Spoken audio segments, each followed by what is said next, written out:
Itu orang-orang muda bekerja sama untuk memuliakan Tuhan dan kebaikan sesama. Karena itu pada hari ini kita semua berkumpul sebagai saudara dan saudari, dipanggil dengan keberanian dan harapan akan kebangkitan yang Tuhan janjikan.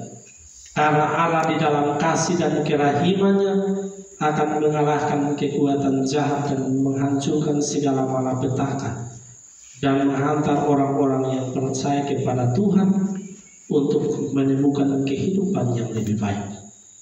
Karena itu sebagai seorang mahasiswa, sebagai orang-orang muda, terbentuk sebagai satu komunitas lembaga seperti ini, kita berjalan bersama untuk mendukung saudara dan saudari, saling mendukung, membangun komunitas untuk mendukung hidup di dalam persekutuan iman yang sama, sembari kita berjalan untuk menemukan tujuan masa depan.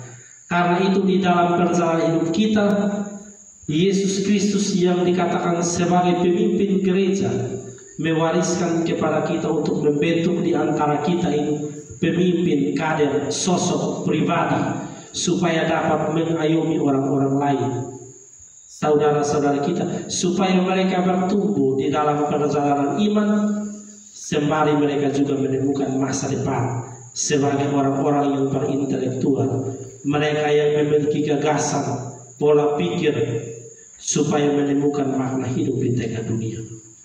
Supaya di tengah kehidupan dunia yang penuh dengan tantangan ini, orang-orang muda tampil cemerlang untuk memberi sesuatu yang baru.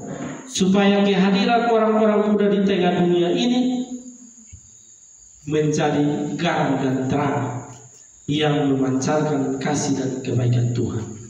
Supaya terang itu tidak bercahaya untuk diri kita sendiri, tetapi cahaya itu terang bagi semua orang, supaya semua orang mengalami kasih dan kebaikan Tuhan.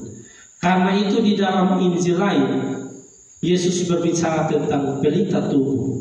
Pelita itu jangan disimpan di tempat yang tinggi, melainkan di bawah kolong tempat tidur supaya dapat menerangi semua orang.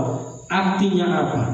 Tuhan mengajak kita supaya kita yang sudah punya gagasan, kemampuan, pola pikir, kita jangan hanya berjuang untuk mengingat diri sendiri, tetapi juga semua itu kita buat demi kebaikan sesama dan demi kemuliaan Tuhan. Karena itulah terbentuk sebuah komunitas yang